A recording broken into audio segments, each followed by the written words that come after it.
दोस्तों, आज हम बात करेंगे उस महान शख्सियत की जो करोड़ों भारतीयों के दिलों पर राज करते हैं।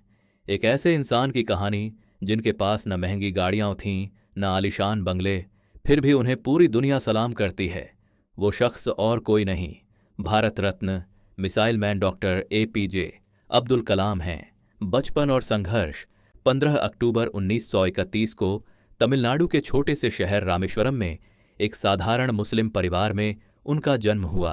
पिता जैनुलाब्दीन नाव बनाते थे और मां अशयम्मा गृहिणी थीं। परिवार आर्थिक रूप से इतना कमजोर था कि कभी कभी 2 वक्त का खाना जुटाना भी मुश्किल हो जाता था। बचपन से ही अब्दुल कलाम मेहनती और जिज्ञासु स्वभाव के थे।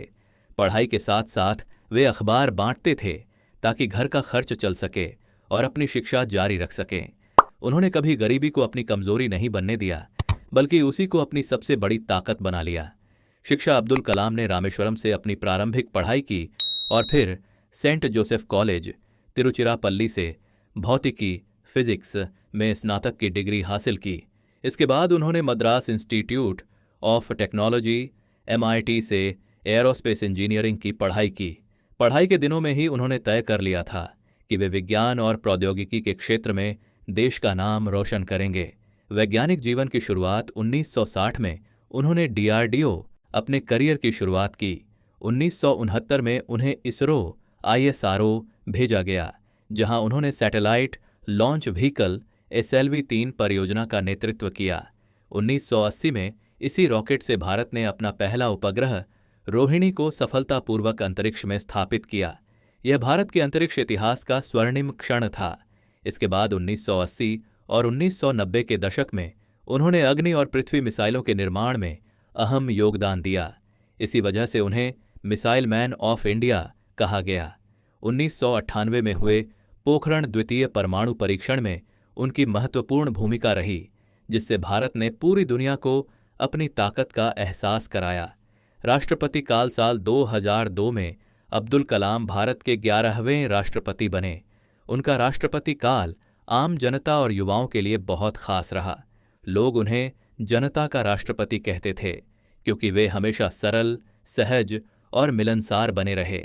वे अक्सर स्कूलों, कॉलेजों और विश्वविद्यालयों में जाकर छात्रों से मिलते, उन्हें बड़े सपने देखने और मेहनत करने की प्रेरणा देते।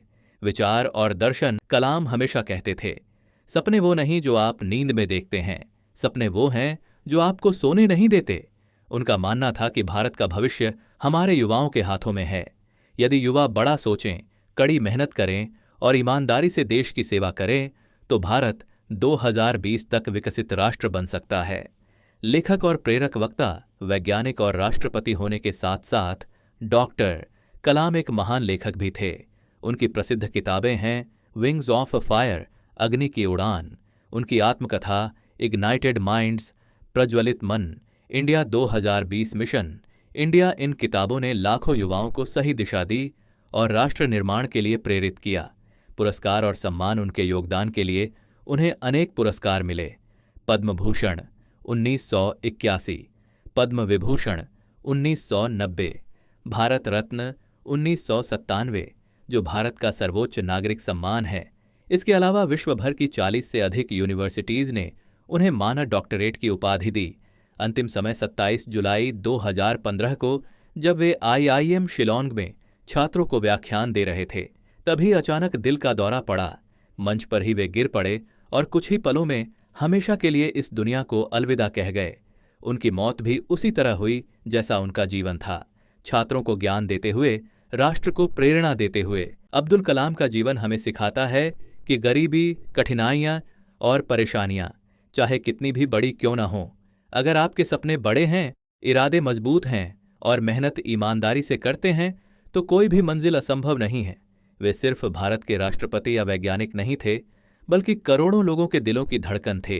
आज भी जब कोई युवा अपने सपनों को पूरा करने के लिए मेहनत करता है तो उसमें कहीं न कहीं डॉक्टर कलाम की सीख जरूर होती है। दोस्तों, डॉक्टर अब्दुल कलाम का जीवन एक मिसाल है। उनकी कहानी हमें बताती है कि सपने देखो, सपनों पर विश्वास करो और उन्हें पूरा करने के लिए जमकर मेहनत करो। यही उनकी सबसे बड़ी विरासत है और यही हमें हमेशा याद रखना चाहिए। तो दोस्तों, अगर आप अभी छात्र हैं और आप इस वीडियो से प्रभावित हुए हैं तो इस वीडियो को ज़्यादा से ज़्यादा शेयर करें और चैनल को सब्सक्राइब ज़रूर करें, जिससे आने वाली अगली वीडियो को सबसे पहले आप देख सकें। धन्यवाद दोस्तों, वीडियो पे क्लिक करने के लिए।